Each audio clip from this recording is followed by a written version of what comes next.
Hello bachcho, let's read the question first. So the question says, out of 100 students, 15 passed in English, 12 passed in mathematics and 8 passed in science. 6 in English and mathematics, 7 in mathematics and science, 4 in English and science.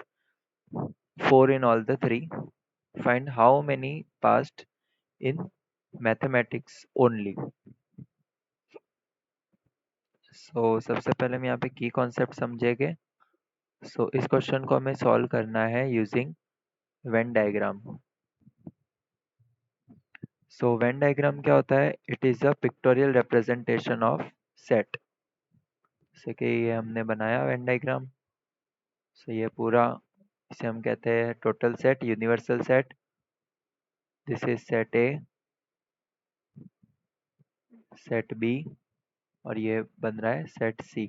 अब इनमें कुछ common portions हैं. So this is A intersection B, this portion is B intersection C, this portion is A intersection C और ये बीच वाला portion है इसे हम कहते हैं A intersection B intersection C, तीनों का कॉमन पार्ट. तो यहाँ पे हमें क्या दिया है कि number of student passing in English that is 15, number of student passing in mathematics 12, number of student passing in science 8, number of student passing in English and mathematics 6, number of student passing in mathematics and science 7, number of student passing mathematics and English, sorry, science and English 4, and number of student passing in all the three subjects science, English and maths. तो वो कितने हैं? 4. हमें क्या find करना है? Number of student passing in only mathematics. तो सबसे पहले हम यहाँ पे डायग्राम बना देते हैं, वेन डायग्राम. ठीक है. So this is total students,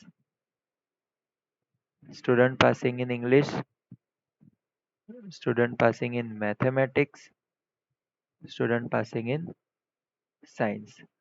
हमें कौन सा रीजन फाइंड करना है? हमें फाइंड करना है number of student passing in maths only. मतलब हमें बस इस रीजन की वैल्यू फाइंड करनी है कि इसमें कितने स्टूडेंट लाई कर रहे हैं. सो अगर हम इन सारे रीजन्स को नाम दे देते हैं, इसको ए, ये बी, ये सी और ये डी.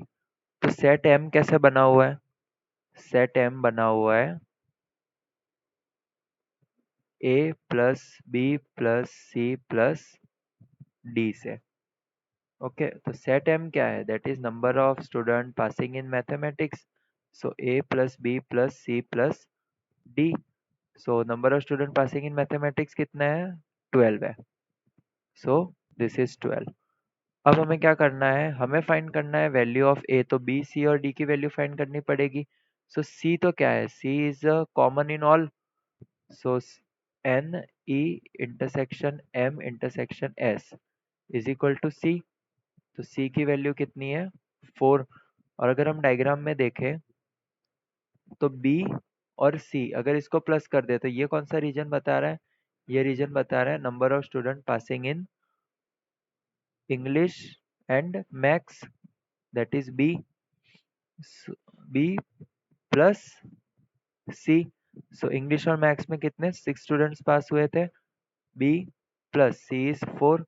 सो बी की वैल्यू हो जाएगी 2. सिमिलरली ये सी है. Okay, this is C. C और डी को अगर हम ऐड करें, ठीक है, इस रीजन को देखें, सी और डी वाला जो रीजन है ये मिलके क्या बना रहा है? M intersection S, M intersection S that is C plus D. So M intersection S कितना है? 7. और सी की वैल्यू हमें ऑलरेडी पता है, सी की वैल्यू है 4. सो डी कितना मिलेगा? 7 माइनस 4 दैट इज 3. सो अभी सी डी और बी तीनों मिल चुके हैं हमें.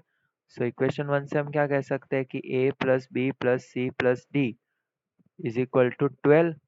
सो अगर चारों वैल्यूज रख दे तो ए प्लस बी है 2, सी है 4, डी है 3. सो ए की वैल्यू हमें कितनी मिलेगी? 12 minus 3 9, 9 minus 4 5, 5 minus 2 3. Okay, so this is our answer. So we can write Answer: three students passed in mathematics only. Hope you understood it well. Best of luck.